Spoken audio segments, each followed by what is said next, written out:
Sun Pharma is making its biggest global bet yet. An $11.75 billion acquisition of global specialty pharma company Organon. It's India's largest pharma deal and its biggest overseas buy since Tata-Corus in 2007. The transaction will double Sun's revenue to about $12.4 billion and push it into the top 25 global pharma companies. It also marks a clear shift from generics to specialty and innovation-led businesses for Sun.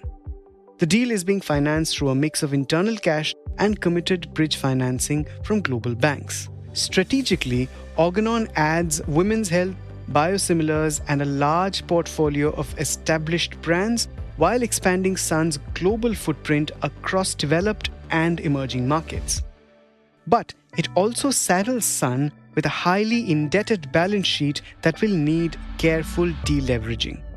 In this episode, I talk to ET's M&A chief Arijit Barman and pharma editor Vikas Dandekar, the two reporters that scooped every bit of the deal, from discussion to fruition. I asked them what made this deal inevitable, how stretched is the financial bet, and can Sun execute a complex global integration? It's Thursday, the 30th of April. I'm Anirban Chowdhury. This is the Morning Brief.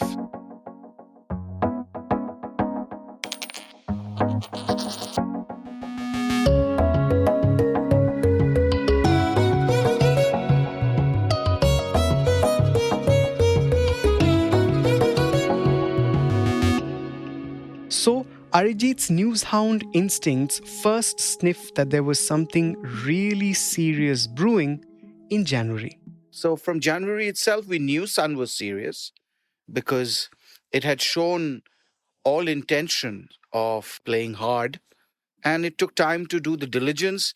There were, of course, niggling doubts in between because the Iran war broke out, and that meant interest rates going up, energy crisis.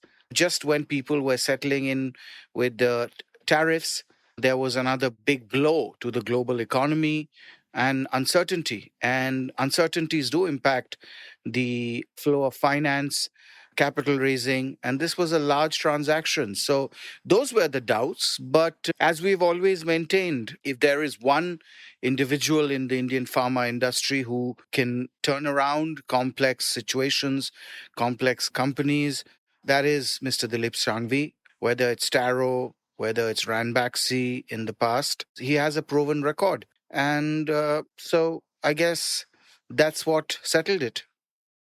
How intense was the bidding landscape? Who were the credible rivals? How important was global financing? It was a competitive process. There was a formal sale process which was managed by Morgan Stanley, who was brought in by Organon. Even last year, there were whispers that this company was up for grabs. There were reports in the international media that Samsung Biopace, a biosimilars company, was circling around this particular company. Samsung, however, kept denying that. Even from late November, early December, Sun was scoping this asset. Ever since Organon decided to sell what is called the JADA postpartum hemorrhage treatment system to a company called Labori Medical for around $500 odd million, potential bidders knew that sooner than later the entire company will be up for sale, simply because it had inherited tons of debt and it was simply unmanageable. But of course, whoever was buying it had to inherit this debt, had to refinance it, and had to turn things around. So what we do know is that there was a rival consortium. I think initially they were separate, but later they joined forces. One was the Swedish buyout fund EQT, which is a very large healthcare stroke pharma investor. There was another German family-owned company called Gruenthal, which is a specialist in pain management. This is the company that actually brought penicillin into the German market during World War. They were another interested parties.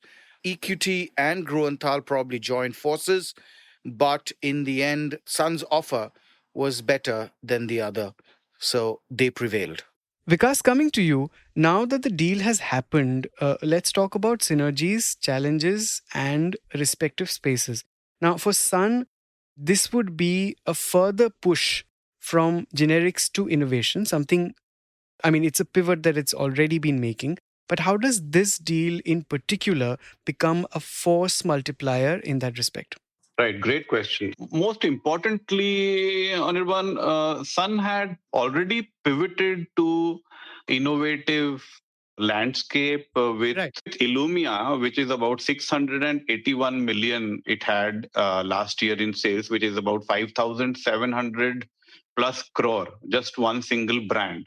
So the intent was very clear right from the beginning. And Mr. Shangvi has been saying this also that, with intense efforts on the innovative side, your revenues, your returns will be much more stronger and will stay for a longer time. Secondly, Sun has a presence in oncology, cancer drugs, ophthalmology, and derma oncology in the US. So these are the ones which gives it about 1.2 billion now. So the ramp up has already started. What Organon actually brought to Sun is exactly a fantastic fitment. It has women's health, again, very, very solid brands like Nexplanon and Nuvaring. These are very, very strong established brands in fertility and contraceptives. Half of Organon's revenues come from established brands, which are like old products which were big in Merck, but they lost their patent exclusivity and Organon took those ahead. More than 50, right? there are, yes, 50 plus products, and these contribute 55% of the revenue contribution. So Got it. Propecia is there, Zetia is there, Singulair is there, which is a Montelukast. It's a very well-known anti-allergy drug. So, another huge advantage that the deal brings to Sun is biosimilars. Vikas, why don't you tell me about it? Now, they already have a very established biosimilars business. The whole world is actually moving towards biosimilars and biotech products. Yet Sun had not been there. And one thing that Mr. Shangvi has been saying is that, I don't know the landscape of biosimilars. How do I enter? But now the regulatory environment is becoming very clear about biosimilars. There are regulatory guidelines which are being simplified so that the launches can happen. And these are like really very complex products. And that is where Organon already has a very strong products portfolio. 8 products are there. Something that is used in breast cancer, something that is used in multiple cancers, that is called bevacizumab. And they take a lot of investments to develop. From what I know, the estimates is about 80 to $100 million required to develop each of these biosimilars. And the complexity of getting approvals is also very, very difficult. So Sun doesn't have to that long cycle of research of 6 or 8 years that Sun Pharma doesn't have to do now. It will go directly into the market through these products. They will be quickly be in the top 7 in the world, kind of where Amgen, Biogen, there is Celltrion, I think there is Samsung, India's Biocon. All these have been right in the lead. So far as bringing these products in India, going forward, I'm sure they will not leave anything, unturned to expand market reach, bring in their products, and compete in a market which is really developing very fast. Now, about the challenge, the deal carries $8 to $9 billion of debt. The net debt to EBITDA ratio is a huge 2.3x. The balance sheet is leveraged. How big a challenge will it be for Sun to digest this? Look, anything above $3 billion of leverage is risky. But Sun is net cash positive. Sun has over $3 billion of net cash on its balance sheet. It will use part of it for the acquisition. So 3.2 odd billion is 26,000 odd crore. The net debt to EBITDA is, as you said, 2.3, 2.4. It's not really very high. Organon, on a standalone basis, I think, if I'm not mistaken, had leverage of over 4x. And Sun has the balance sheet strength to inherit, digest, and then refinance the debt. And because of Sun's better credit ratings, they should be able to refinance the debt. It's been fully financed. Three banks were ready to bankroll $12 billion of financing. Even in this market, banks like JP Morgan, who was also the advisor to Sun, Citi, as well as MUFG, which had agreed to underwrite $6 billion alone, 50% of that 12 billion. They don't need the 12 billion, but they had committed financing of 12 billion ready with them, because you never know in a bidding situation if you have to revise your bids. In the end, they didn't have to, and initially most of us thought that it could go as high as 13 billion. Then 12 and a half is what we were thinking. Eventually they settled in for 11.75 billion. So yes, significant premium from an equity point of view, because the Organon stock has been on a tear. That made the acquisition far more expensive than when the negotiation started in January. In the last 1 month, Organon's shares went up 81% on this anticipation of this transaction. Look, I'll just give you a simple example of how the market reacted, and that should address the question of this leverage or the concerns around leverage. Many years ago, in 2007, before the global financial crisis, Tata's acquired Corus, which was at that point in time the largest cross-border trade, again highly leveraged. $12 billion equity. If you add the debt and all at an enterprise value level, it was around $14.5 billion. The day the Tata Steel announced that they had won Chorus, the Tata Steel stock crashed. Investors do not like debt or levered bets. But in this case, the day Sun actually made the announcement, in the Sun stock had gone down 3%. But on the day of the announcement, which is this Monday, the stock shot up 7%. And so that goes to show that the investors are actually backing or realizing or factoring in the synergies which far outweigh the risks. And the synergies are an estimated $350 million, right? And will that, Yes, is it an achievable number, you think? I think How so. Yes, long? I think so. Yes. I mean, it should be EPS accretive from the first year itself. That's the management commentary. It's still going to take some time for the regulatory approvals. But yes, I think it is achievable, and Sun should be able to manage it. Vikas? In my view, I think a lot of overlaps will be controlled. They have 6 manufacturing facilities. So when the whole new due diligence happens again, I'm sure there will be, a lot which will be seen very closely on what are the ones that will be really required to be kept, what are the ones which will have to be modernized, or where, you can save costs in terms of integrating the field forces also. So for that, they have also started, they said that they will be forming a integration management office. Let's understand, like 6.2 billion is the revenue of Sun Pharma, and they are actually buying an equal sized company.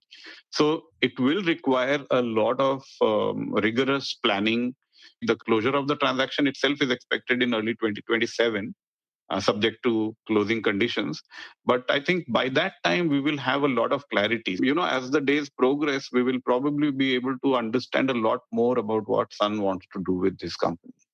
Got it. Final question to both of you. If we look 5 years out in that horizon, what kind of checklist do you think both companies, Sun especially, needs to tick before you call this deal a success? I would say that, with the size that they will be achieving, 12.4 billion, and once the integration really starts playing well, my feeling is that Organon will start showing real growth.